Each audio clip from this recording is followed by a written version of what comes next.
Question number 1, reading financial reporting standards. Which of the following is most likely not an objective of financial statements? Not an objective. Mind the word, not an objective. To provide information about the performance of an entity, yes, it's an objective. To provide information about the financial position of the entity, yes, that is related to income statement, statement of financial position, yes. To provide information about the users of entity's financial statement. This is clearly wrong. Users, there are many users of financial statements: investors, prospective investors, competitors, regulators, analysts, so on and so forth. So financial statements, this is not an objective financial statement to provide information about the users who would use financial statement. This is a ridiculous option and hence not an objective of financial statement. So that makes C to be the correct option. Next, the International Financial Reporting Standards, IFRS, are currently developed by which entity? First of all, you have to have very clear understanding. I'm sure you would have gone through your reading. FASB, Financial Accounting Standard Board, issues US GAAP accounting standards in the US. In IASB, International Accounting Standard Board, it issues International Financial Reporting Standards. Right? So, International Financial Reporting Standards are currently developed by which entity? IFRS Foundation? No, IFRS Foundation oversees IASB, and IASB develops accounting standards. International Accounting Standard Board is the entity that develops IFRS, International Financial Reporting Standards. What about International Organization of Securities Commissions, IOSCO? It's an umbrella organization that is a kind of organization that carries more than 60 to 70% of security regulators across the world. So basically it's not a governmental organization. It's a collection of various regulators across the world. SECP, Securities and Exchange Board of India, SEC in the US, Financial Conduct Authority in the UK. So these bodies are member of International Organization Securities Commission. So of course they do not develop standards. IASB develops IFRSs and FASB develops the standards for the US. So that makes B to be the correct option. Next. The US generally accepted accounting principles are currently developed by which entity? We just discussed this a little while ago. They're developed by Financial Accounting Standard Board, FASB. B, straightforward. No discussion required in this question. Okay, the core objective of International Organization of Securities Commission, IOSCO, I told you a little while ago, to eliminate systematic risk. Well, they can't, but they can take some steps to reduce the systematic risk, the undiversifiable risk. They can reduce it, but they can't eliminate it. Protect users of financial statement. Now this is all-inclusive statement. IOSCO cannot protect all users, but it can to some extent protect investors, those who have invested in the business. So Securities Exchange Commission or International Organization of Security Commissions objective is to protect not all the users, just investors. They cannot eliminate all the risk, but they can somehow reduce systematic risk. So it means it can't be A or B, then it has to be C. So core objective of the International Organization of Securities Commission is to ensure that markets are fair, yes, markets are efficient, yes, and markets are transparent. That's perfect option. C is the right answer. All right, next. According to conceptual framework of financial reporting, which of the following is not an enhancing qualitative characteristic of information in financial statement? Okay, first, IASB conceptual framework. Fundamental qualitative characteristics are relevance and faithful representation. These are two fundamental qualitative characteristics. Then there are 4 additional characteristics. They enhance these 2 fundamental characteristics, qualitative characteristics. So these are 4 characteristics that enhance these 2 qualitative characteristics: comparability, verifiability, timeliness, and understandability. Now this is what I'm sure you would have gone through your relevant text. Now let's read the question. According to conceptual framework for financial reporting, which of the following is not an enhancing, mind the word, enhancing qualitative characteristic of information in financial statement? Timeliness, yes. Comparability, yes. But there is nothing related to accuracy, and hence this is our right option. We are looking for the one that is not one of the enhancing qualitative characteristics as per the ISB conceptual framework. Hence, A is your right answer. Next.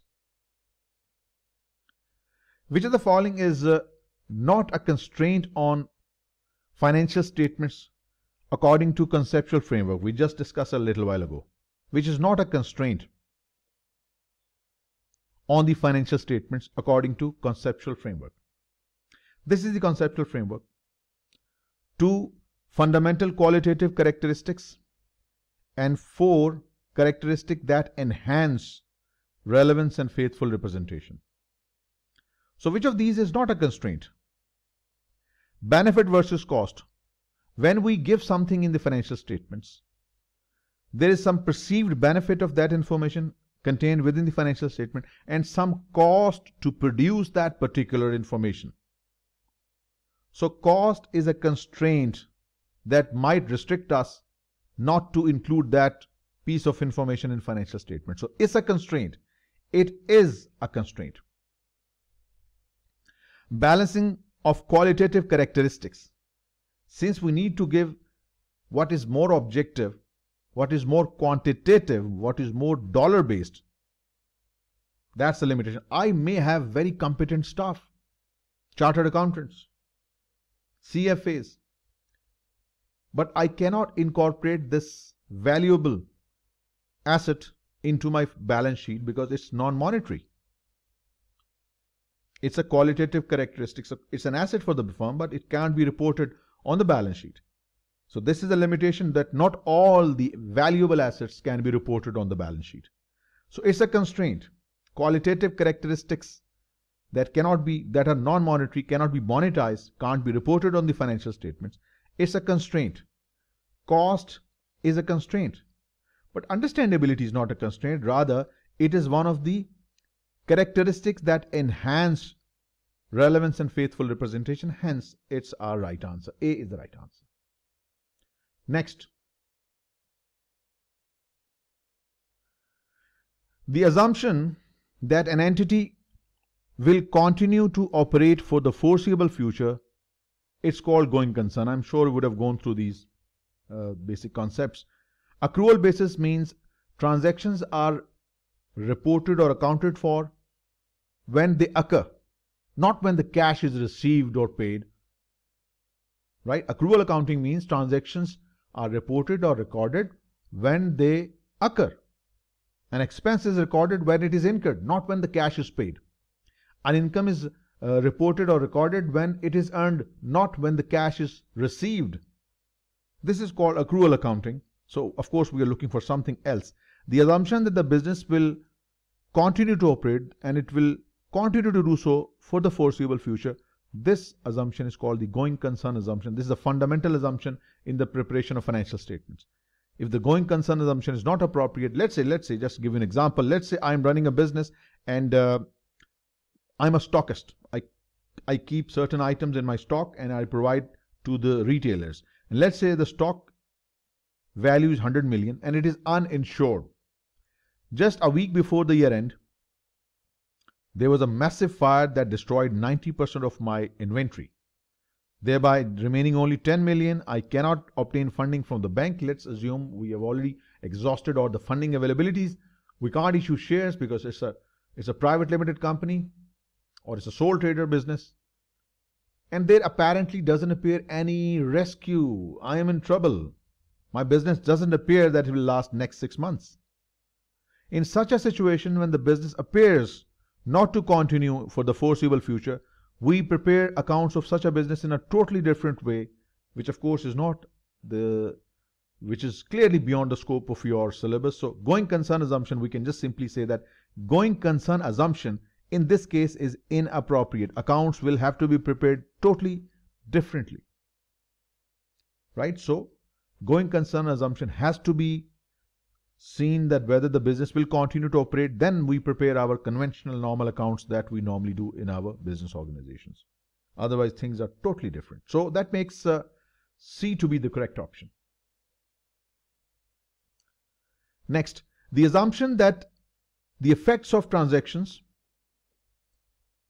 and other events are recognized when they occur, not when the cash flows occur, not when the cash is paid or received. Transactions are recorded when the events occur, when when the transactions are incurred, not when the cash changes hand. This assumption is called accrual basis. B is the right answer. Right? B, surely. All right, next question. Neutrality of information in the financial statement most closely contribute to which qualitative characteristic? Let us see that layout again. ISB conceptual framework. Fundamental qualitative characteristics are relevance and faithful presentation. And there are 4 characteristics that enhance relevance and faithful representation. That's comparability, verifiability, timeliness, and understandability. Now, let's read the question again. Neutrality of information in the financial statement most closely contribute to which qualitative characteristic? When you're neutral, you're unbiased. It means the financial statement disclosure will show faithful representation. Faithful representation. You are not biased in reporting. You do not go for selective reporting, showing only the good results and hiding bad ones. You don't go for cherry picking.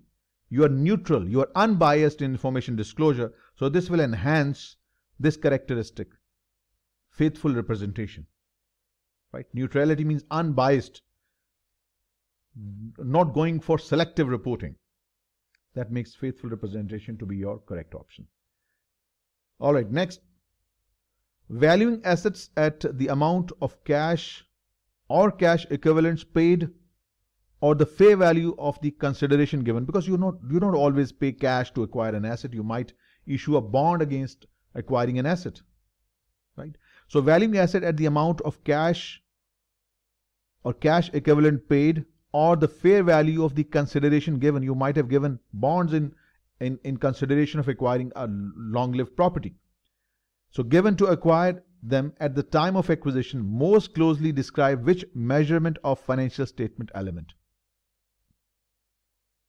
It is historical cost. Historical cost means the assets and liabilities are reported at the amount paid or the consideration given to acquire them at that particular point in time. So that's historical cost. Realizable value, I'm sure you know, the amount at which the asset could be sold in an arm's length transaction. So we are looking for the cost, the price we originally paid relates to historical cost. B.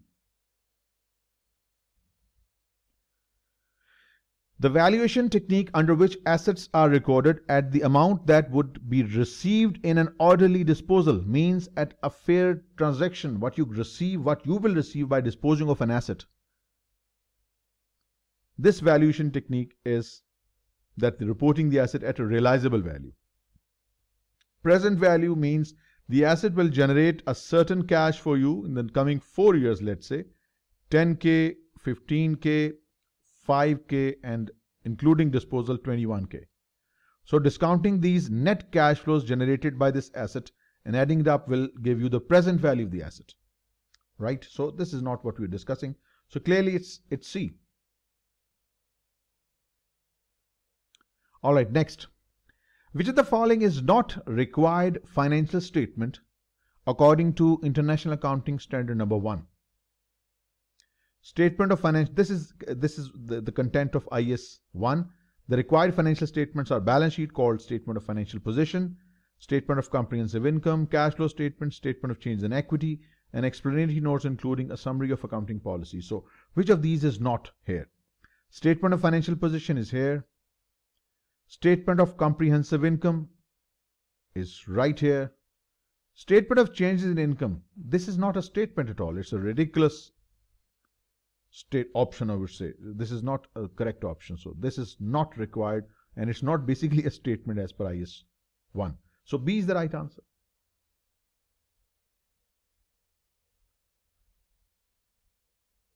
Which of the following elements of financial statement is most closely related to measurement of performance? Performance is measured in income statement, and income statement contains the revenues and expenses, which means expenses are one of the components we use to assess the performance of a business. So yes, expenses, B is the right option. Pretty straightforward question. Which of the following elements of financial statements is most closely related to measurement of financial position? Balance sheet. What do we see on the balance sheet? Equity, assets, liabilities. Do we have any of these here? Yes, we have equity. Income and expenses, they are a measure of performance. So that's a straightforward question. A is the right option.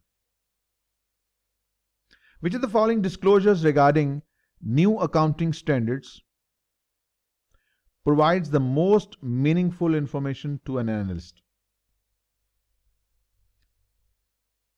Again, which of the following disclosures regarding a new accounting standard? A new accounting standard has, let's say, just like new leasing standard was introduced in 2018. So how does this new accounting standard will give an impact?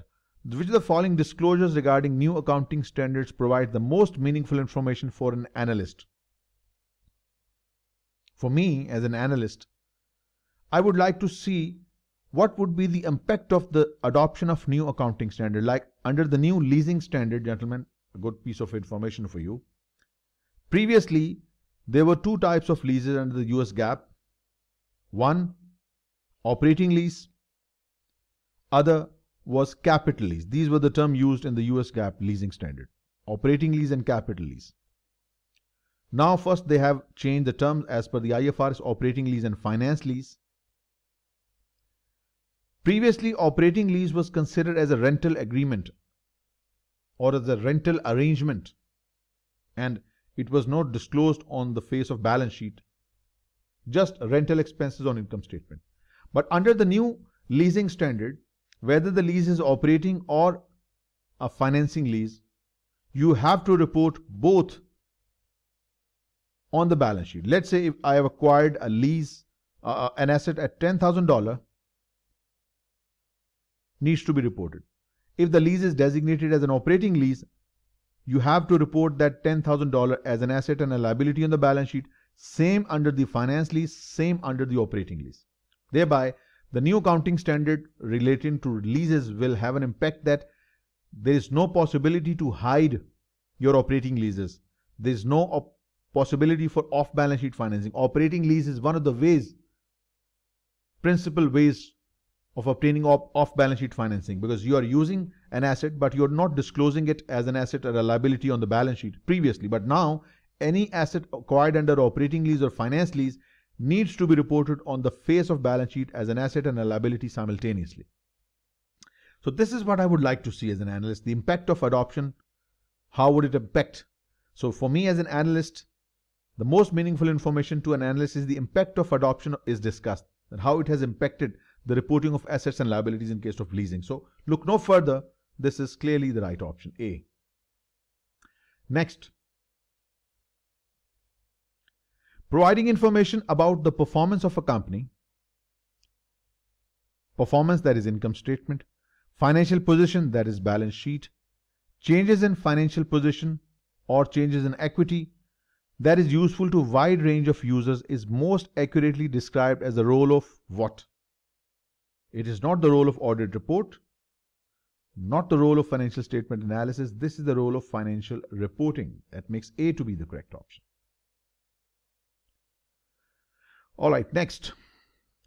Which of the following statement best describes the role of International Organization of Securities Commissions, IOSCO? The IOSCO is the oversight body to which the International Accounting Standard Board reports. No, this is wrong. IASB doesn't report to IOSCO. IASB reports to IFRS Foundation, not to IOSCO. This is an incorrect option. B. IOSCO is responsible for regulating financial markets of member nations. Wrong. Individual regulators in India is SEBI, FCA in UK, SECP in Pakistan, SEC in the US. These are the regulators, and these regulatory bodies, members, are part of IOSCO. IOSCO basically is a combination of different regulators, so they do not have this IOSCO itself doesn't have any regulatory authority. IOSCO is not a regulatory authority. It's just an umbrella organization to which these regulators are members of. That's all. So that means A is not right, B is not right, then it has to be C. The IOSCO assists in attaining the goal of cross-border cooperation, yes, in combating violation of securities law. That's a straight, perfect description of what the role of IOSCO is. C is the right option. Yes, C it is. Next, question number 18. Which of the following statement is most accurate with respect to the jurisdiction underlying the financial reporting, the boundary of financial reporting? The requirement to prepare financial reports in accordance with the specified accounting standards is the responsibility of standard setting bodies. No, that's a ridiculous option. It is not the responsibility of IASB or FASB to see whether the companies are following standards or not. This is not the role of the standard setting bodies. It is the responsibility of the regulatory authorities. SEC is responsible to see whether the firms are preparing their financial reports in accordance with the standards issued by FASB in the US and IASB in the rest of the world. So this is a wrong option. Then B. Regulatory authorities are typically private sector, self-regulated organization. Wrong. Regulatory authorities like SEC, like FCA, they are not private sector, self-regulatory organizations. They are under the government control. Yes, IASB, FASB, they are private sector, self-regulated organizations. So it means B is wrong as well. Then it has to be C. Standard setting bodies, IASB and FASB, have authority, but they are not the regulator minded. They are not the regulator, but they do have authority because they are recognized by the regulatory authorities. Regulatory authorities enforce standards, and these standards are set up or developed by IASB and FASB. So that what gives them the authority. Otherwise, standard setting bodies, IASB and FASB, they are private sector self-regulating organizations. So they are not regulators, but they do have authority because they have been recognized by the regulatory authorities. Hence, that makes C to be our correct option. All right, next. According to the International Accounting Standard Board conceptual framework for financial reporting, the two fundamental qualitative characteristics that make financial information useful are best described as relevance and faithful representation. This is what we saw in our earlier question. So without doubt, that's B. We read it a lot about them. Okay, then interim reports most likely are audited. In fact, they are most likely unaudited. Interim reports include a full set of financial and statement note. Wrong.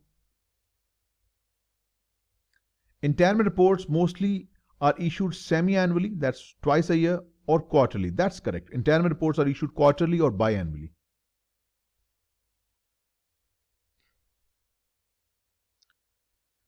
All right, question number 21. Notes to financial statement most likely include what? A discussion of significant trends, events, and uncertainties that affect the operating results. That is MD&A, not notes. Notes to financial statements most likely include auditor's opinion as to the fair presentation of the finance. This is wrong as well. No. Notes to financial statements include supplementary information about accounting policies, method, and estimates. That makes C to be our correct option. According to International Financial Reporting Standards Framework, which of the following qualities of financial information is least likely cited as one of the two fundamental characteristics that make financial information useful? That was faithful representation and relevance, not accrual accounting. B. Which of the following statement is least accurate? IFRS Foundation trustees appoint members of ISB. That is true. It's a true statement. The ISB is monitored by a board that includes US Securities Exchange Commission. Yes, that is true as well. International Accounting Standard Board. It is overseen by IOSCO as well as European Commission as well as SEC. This is a true statement. Then, IFRS Foundation trustees oversees the policy decisions by FSB. This is totally wrong. IFRS Foundation trustees oversee IASB, International Accounting Standard Board. That was the very first question. And FASB, that develops GAAP. So they have a separate governing body. So this is wrong. IFRS Foundation trustees oversee IASB. That makes C to be the correct option. In the US, the Financial Accounting Foundation, FAF, they oversee FASB. All right, next question. The best description of a classified statement of financial position. Classified means division into current, non-current. Right? So the best description of classified statement of financial position is one that is supported by note disclosure relevant to understanding its components. Wrong. It's simply division between current and non-current assets and liabilities. That's the best option. B. Look no further. Analysts can best address the challenges of comparing financial statements prepared under the US GAAP with those prepared under the International Financial Reporting Standards. So I want to compare one set of financial statements prepared under the US GAAP with another company's financial statements prepared under the IFRS. So how can I address this challenge? Because they are totally different set of standards. There is little convergence as yet as we speak as of this very moment. So what is the best way I can address this challenge? A. Referring to the reconciliation from IFRS to the US GAAP provided in the notes. Prior to 2007, the companies operating in the US and making the regulatory filing with the SEC, they were required to draw up reconciliation between GAAP and IFRS numbers.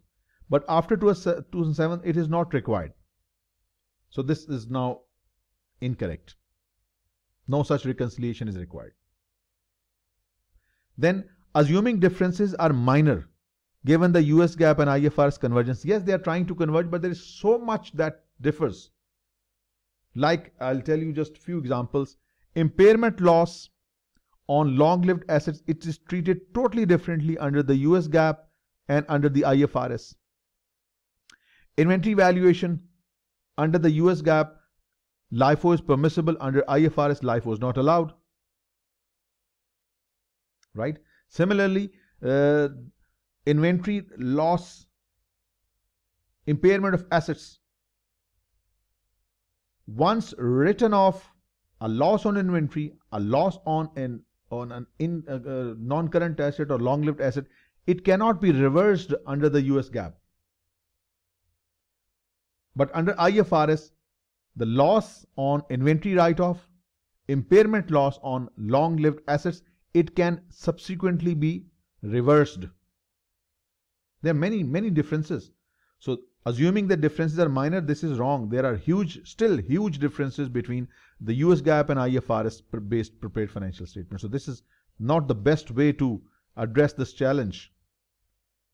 Then what we can do as analysts, we can monitor changes in both sets of standards and interpreting cautiously. So we have to keep an eye on both standards so that we know how a certain item is treated in the US GAAP and how it is treated in IFRS. So we need to interpret the numbers cautiously. That is the best option and hence is the right answer.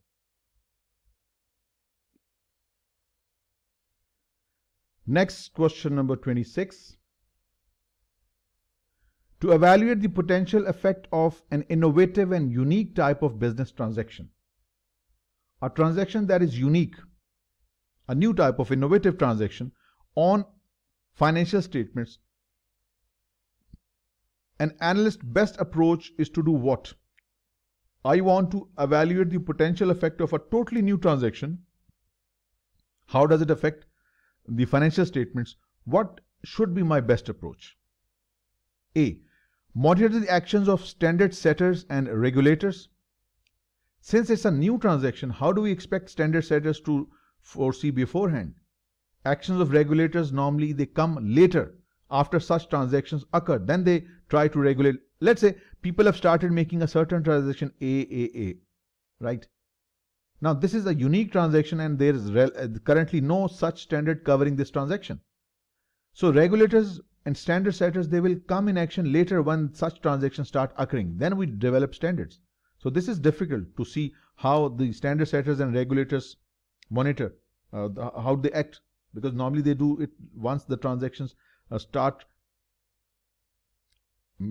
being recorded frequently by many businesses. So this is inappropriate. A is not right. Gain an understanding of the transaction's economic purpose. Yes, that's what we can do. We try to gain an understanding what is the economic purpose of the transaction, what this transaction intends to do, how does it impact the financial statements. This is the correct approach for an analyst to evaluate the effect of a new, innovative, unique transaction. Why not C? Consider the approach taken for a new transaction that arose in the past. Now, this is a ridiculous option. Since it's a new transaction, innovative transaction, it is unlikely to have any precedence, unlikely to have any prior example. It's a totally innovative new transaction, so this is clearly a wrong option. B is the right option. Alright, which of the following reports is least likely to be filed with the US Securities Exchange Commission? These are the regulatory filings, S1, 10K, 10Q, DEF, all these are given in your specific readings. So, Form 10K, yes, it's there. Proxy statement is also there. It needs to be filed with the SEC, contains details about the compensation of senior management. Annual report itself is not mentioned in those filings because annual report itself becomes part of any of these regulatory filings given below.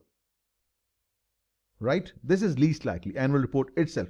Annual report becomes part of any of these but not separately required under the law. So that makes A to be a correct option. The International Financial Reporting Standards IFRS conceptual framework identifies fundamental qualitative characteristics that make financial information useful. Which of the following is least likely to be one of them?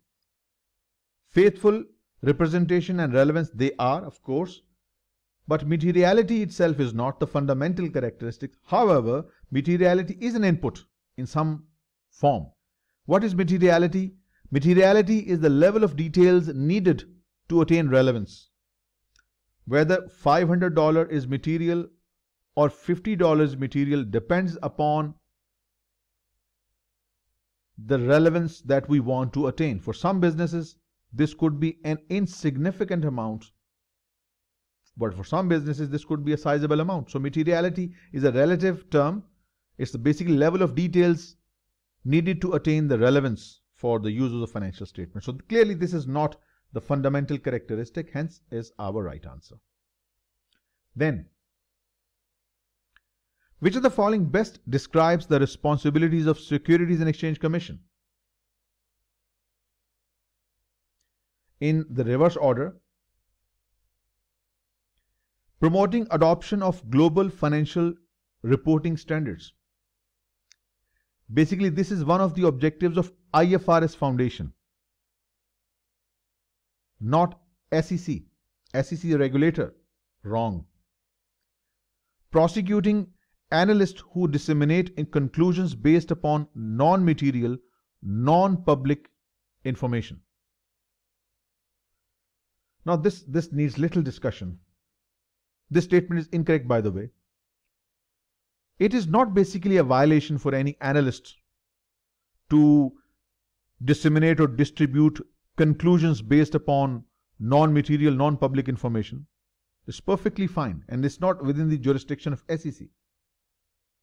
Then what is the best description or the responsibility of SEC? Overseeing the Public Companies Accounting Oversight Board, PCAOB. That's its role, and it's the right answer.